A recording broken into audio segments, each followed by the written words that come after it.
Atticus is one of the most interesting characters within The Chosen, and in this episode in particular, a lot of people have been asking me the question, hey, what is up with Atticus? What is he doing here? Because he's talking with Kaufney and he's kind of making deals with him, working with him and threatening him, but also he's working with Simon the Zealot and kind of warning him about what's coming. Like, there's a lot of different angles that he's taking here. So we're going to go throughout this episode and focus on Atticus. And in addition to that, we have a new character added into the mix, which is of course a world famous biblical character, Barabbas. So let's talk about this. Let's go back to episode 5 to look at this part that we skipped from the last episode.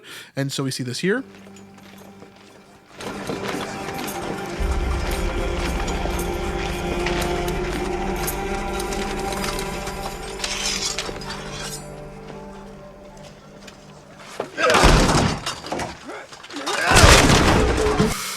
So they didn't get in quite right away, but then they were able to kick it and get through. When we originally saw some clips from this scene here, we were sure that this might be connected to like the Zealots or something else. It looks like they were housing some different weapons and different things in here, but this is the home of Kaufney and his family, and so we see that played out here.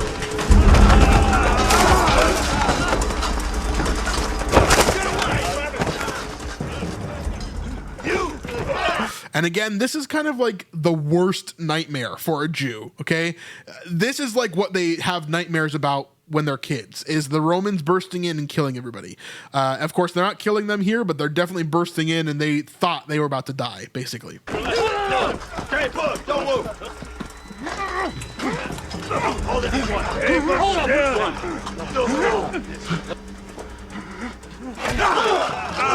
hold on, get away. They're actually very lucky that nobody died here, because Atticus could have easily killed some of these guys and it been not a problem at all.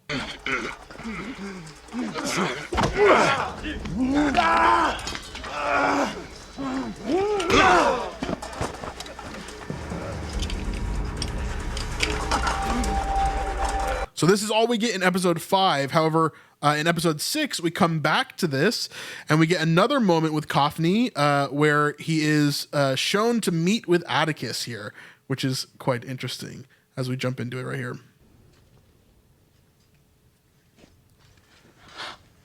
You have no right to hold me here without explanation.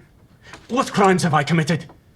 I have the right to speak to my legal representative. My friend, those rights are granted to citizens of the Roman Empire, of which you decidedly are not. So they're not a member of the Roman Empire. This is interesting because I had a theory that Rama may have been a citizen of the Roman Empire, and this is why Quintus was punished as harshly as he was, because it talks about at the beginning of season 4, episode 5 or episode 4, we see that Quintus is charged with killing a citizen, basically. And I was thinking maybe it's possible that Rama and her family were Roman citizens to some extent, but obviously that's not the case here. Atticus claimed it's not the case. And I think there would be some other things that would have happened too with Kaufney if that were the case. But interesting theory nonetheless here, here at The Chosen Theorist. So we've got Kaufney here though that is now in handcuffs talking with Atticus as they kind of talk through this here. Who are you? The one asking the questions.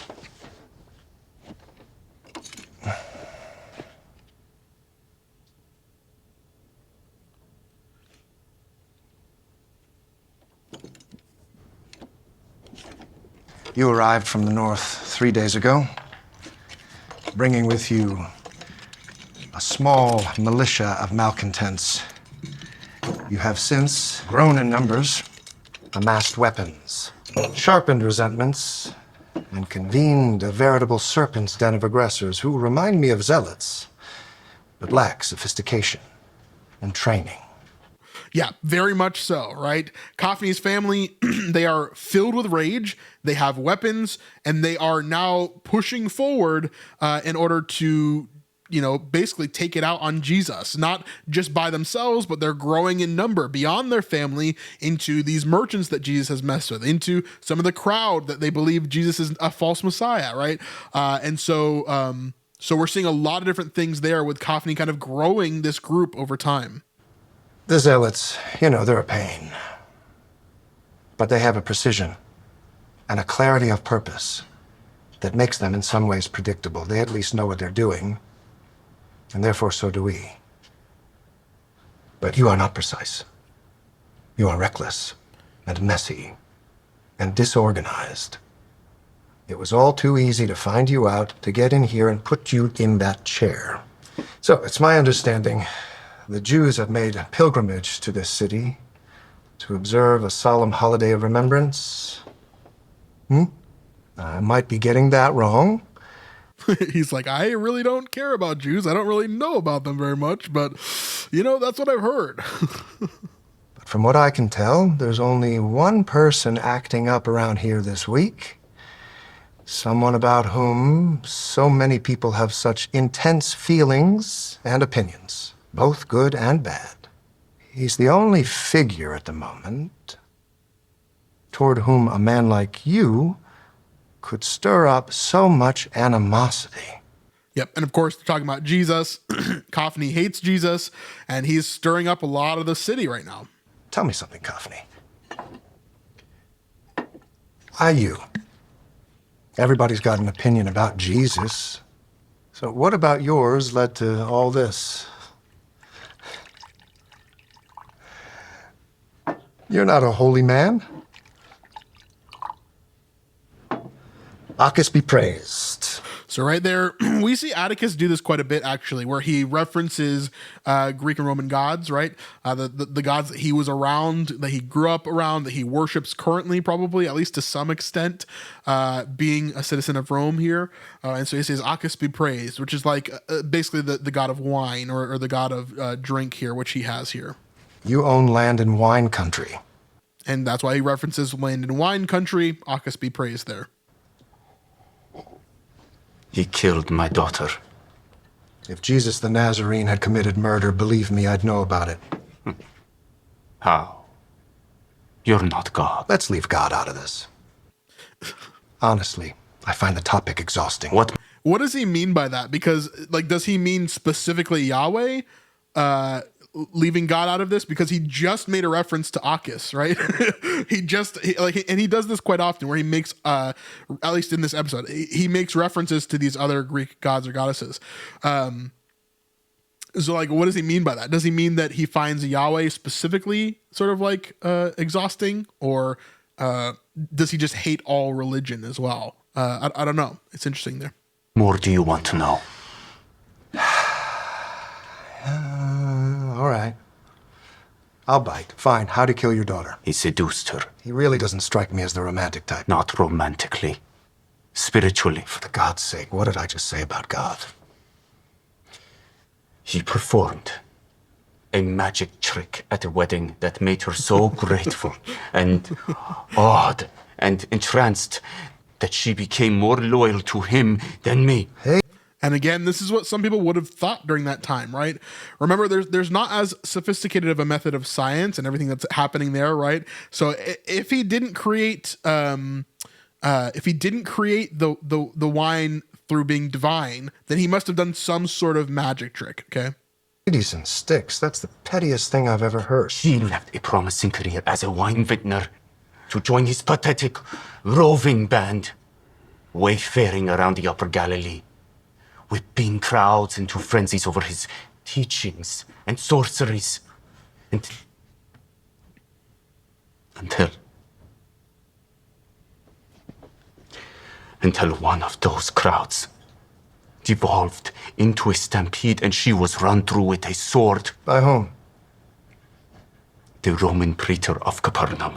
So here is when Atticus realizes who this guy is, why he's so upset, and how this fits into everything else. Remember that Coffney was not there in Capernaum. The only time when Jesus has really seen Coffney or been with Coffney is, other than in Jerusalem here, has been when he delivered the body of Rama back to him in Tel Dor. And so we see that here. Uh-huh. So a Roman praetor killed your daughter, not Jesus. You are dissembling, Coffney. But he doesn't let anything go, right? Atticus being the way that he is, he holds everything tight to his chest. He's going to get all the information, and he's not going to share anything. She would never have been near Capernaum or anything resembling that situation if not for him. And he has not been held accountable. She had free will, didn't she? No one was forcing her to travel around with this Jesus, were they? One of Jesus' other followers, a former employee of mine, beguiled her with his youthful charm and lured her into the notion of marriage without my I consent. thought it Yeah, Thomas was just so hot that that Rama had no choice but to go with him. didn't work that way with you people. There are loopholes. The law is complicated. Did your daughter ever say anything to you about avenging her death if something were to happen to her? It's what any father would do. Why haven't you attempted vengeance against the Roman praetor? He was fired and sent away. Yeah, this is a very big question, right? Like, Coffney, if you're so upset, like, why don't you just go after the guy that murdered your daughter instead of the guy that she happened to be following during the time, right? This is like saying, oh, my daughter went off and she got married to someone I didn't like, and then she was murdered because she got married, like, or she was murdered because she was living with that guy. Had nothing to do with him, but I'm going to be mad at the guy instead of the murderer. Like, that's crazy. Hanged for all I know. Why are you looking at me like that? Well, I don't know. Seems like you're under the impression that you could have done something more to prevent this, to protect your daughter, to save her. And instead of facing your guilt like a man, or dealing with your grief, you've decided to look for someone to blame. You don't. Yeah, 100%. That's 100% what's happening here, right? Coffney is just looking for someone to blame because he can't blame the praetor, because what is he going to do about the praetor? But he can go after Jesus because he's more accessible. Know me. You don't know what's in my You heart. can't get directly to the praetor who did the deed, so now you've moved on to, frankly, an easy target. He's not an easy target. Let's find out. What? I don't have any children, but the way you've decided to make your daughter's untimely death all about yourself repulses me. However, your murderous commitment to alleviating your guilty conscience may prove useful.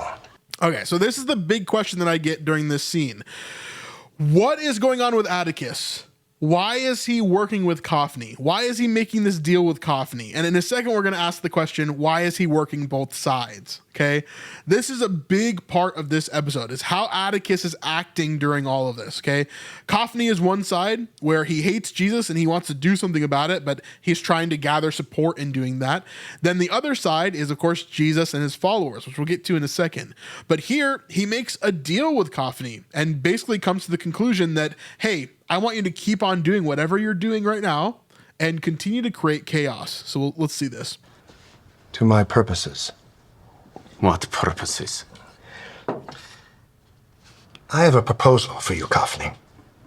Instead of arresting you for unlawful assembly, possession of illegal weapons, incitement to violence, conspiracy to commit murder, and possibly insurrection, to name only a few, I will supply you with information regarding Jesus' whereabouts. What has he done to Pay you? attention, please. The only thing that's required to keep you out of jail, or worse, is that you continue to spread your venom to anyone who listens. So keep on doing what you're doing. Continue to spread your venom all across Jerusalem and make things really hard for the people of Jesus, for the followers of Jesus. Yeah, let me explain this to you in a way you might understand. Keep doing what you're doing. Try to turn the tide of public opinion against Jesus, and quid pro quo. Right, in exchange, I'll keep holes out of your hands and feet. So I won't crucify you, in other words. Now, we'll stop this scene here. We'll go on to the next one, which is we do get a mourning scene here of Atticus leaving the house, and then we get Coffney and his family basically celebrating here, which we're not going to watch all the way through, but they all get a glass of wine. They all celebrate here. They all like kind of shout a bunch of different scripture verses where Coffney's like, look, the Lord is on our side because of this, this, and this. The Romans didn't kill us. They didn't hurt us. And because of that, like it allows us to be, people of God, and we're on the right path, and he's behind us, and the Lord, he works with the righteous, right?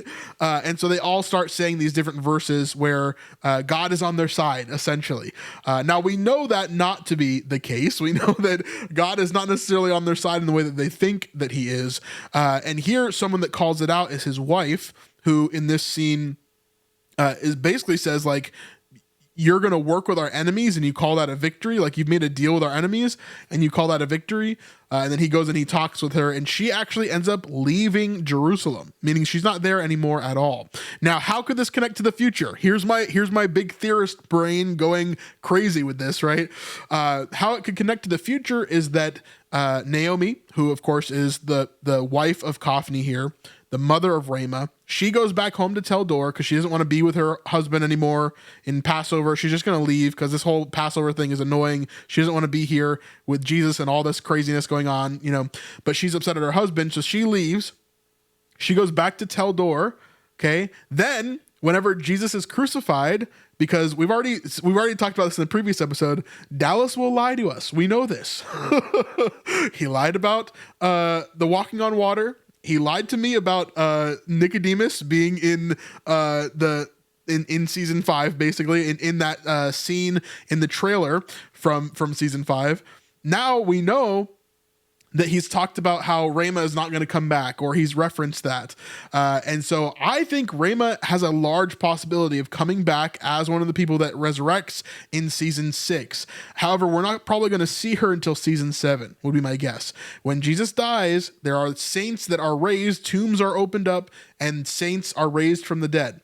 Ramah could definitely be one of these saints, and being home at Teldor, where her body is, with her mother being there, could be the first person that she interacts with once she's raised. Then her mother, of course, comes to faith in Christ. They go to Jerusalem, and then they come back, and Kaphni is able to see not only Jesus is raised from the dead later on, but also he sees his daughter who is raised from the dead, which could be a huge thing, right, for him as well, and a redemptive story. So that could be really, really interesting to see here. But we see his wife leaves.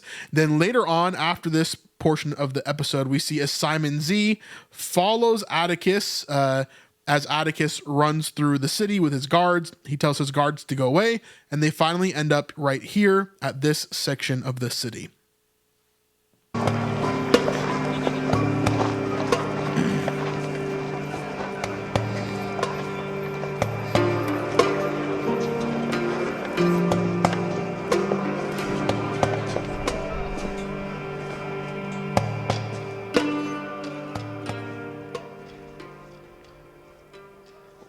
Hello, Simon. We're not doing another chase and evade. Good? Let's talk now. Man to man? Atticus is like, I've been up all night, been eating at Kaphni's house. I'm too full to do a chase and evade. You know what this building is? A prison. Mm-hmm. What was that back there? So this will most likely be the prison, the public prison that Jesus will be put in at some point. And so obviously they're referencing this as maybe a future connecting point to where Jesus is going to be in the future. So he'll be in this building a little bit later on. Atticus here, of course, he's taken a couple of swords from his soldiers. We'll talk about what those are for in a second. But we see him here standing, obviously, with Simon. I know, Kaphni. It wasn't your mistake detaining him. So tell me what's going on. I am well aware of what it cost you to leave your old order and to follow Jesus. That level of dedication could have gotten you killed. It may yet. I hear no lies. Yeah, that's very true, right? That type of dedication could have gotten you killed. It may yet. I hear no lies, right? Yeah, you're definitely right. You leaving the order is probably one of the dumbest things in the worldly view that you could have done, because it could get you killed by the zealots for leaving the order in the first place. These guys are assassins, It's like what they do. But yeah. Jesus is in real danger. I don't have to tell you that. No jail could hold the Messiah. No prison bars or shackles could contain him. Unless he wants to be contained. Unless he wants to be in prison. Yeah. Oh, you think I came here as some sort of a stunt? have a little chat with you about the seriousness of your situation? Come on, Z. That'd be a big old waste of my time. I came here to question a zealot. Yeah, a murderer who is being transferred into this prison right about... Kronos be praised. So there again, Kronos be praised. He's bringing up another god, basically god of time. Right on time. And here, looking very different than we saw him back in season 3, episode 6, is a new character who we're meeting for the second time. But we're getting the reveal of his name, and that is Barabbas. Simon of Zacharias is dead. So if you remember back then, season 3, episode 6, we see as Barabbas, who we know now is that person, was tasked with coming to either kill Simon the Zacharias, the Sicarius, or to figure out like what's happening with him, basically. And so he reported back to the Zealots that Simon is dead, because he understood that Jesus was the Messiah. He saw something in Jesus. Barabbas. Oh, you know him? Old friend? Well, your pal is scheduled for execution in about 28 hours. So we're about 28 hours away from the crucifixion itself. Isn't that crazy?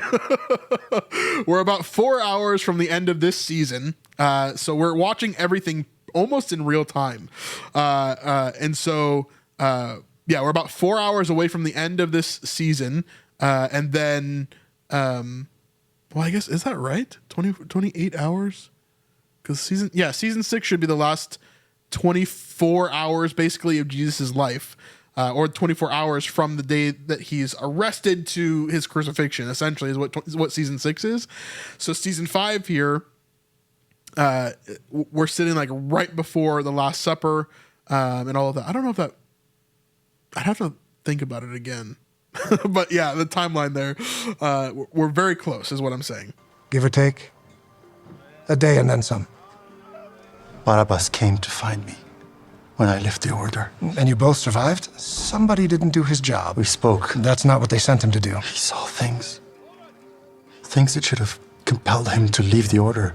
Yeah, he saw Jesus as the Messiah and all the healing that he did there in season 3, episode 6, and how he spoke to John the Baptist's disciples and how he spoke to the religious leaders.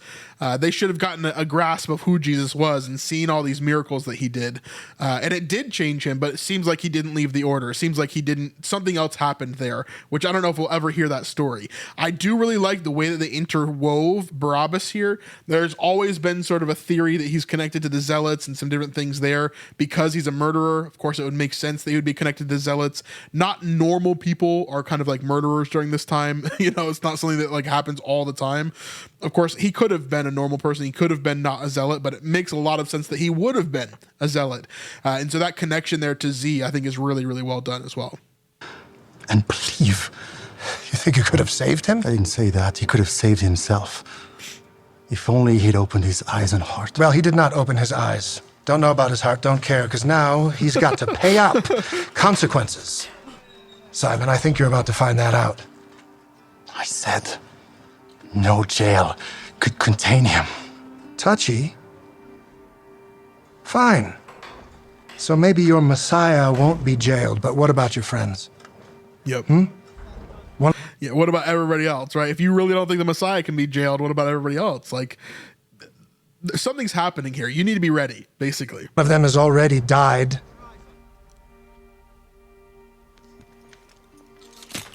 So I want you to look at this right here.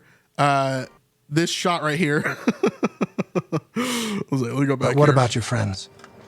One of them has already died.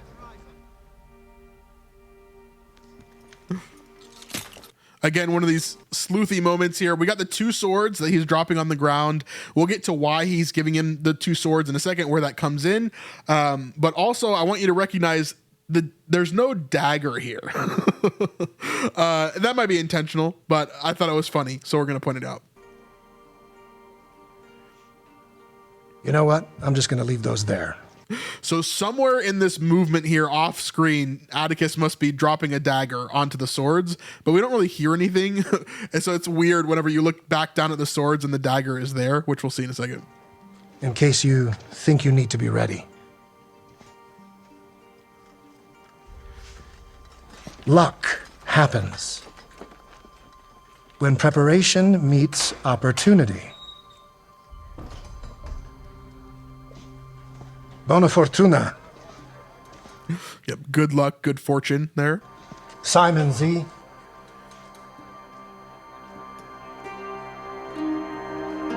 And so now there's a dagger there. It just randomly appeared. I guess he drops it on the way out. I guess that makes sense. But of course, this is Simon the Zealot's dagger from his time as a zealot. This is the dagger that Jesus took and threw into the Jordan River.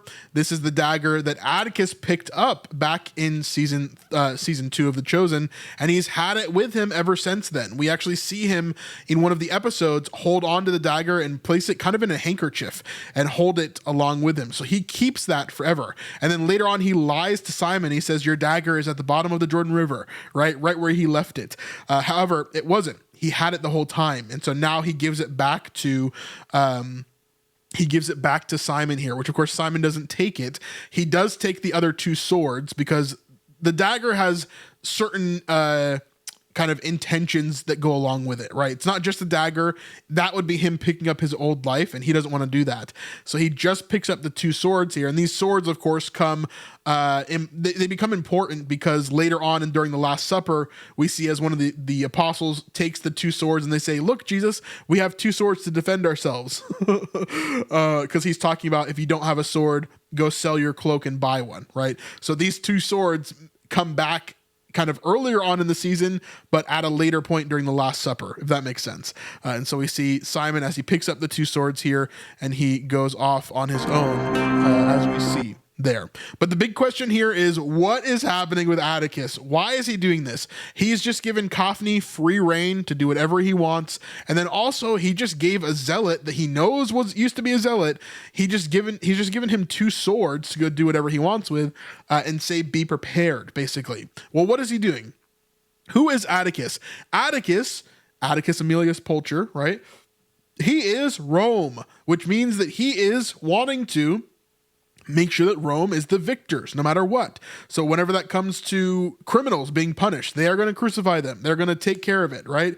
Whenever that comes to, someone stealing something, they're going to crucify them. They're going to take care of them. Whenever that comes to anything happening, a riot, an uprising, whatever it is, they're going to quell it and make sure that it's taken care of.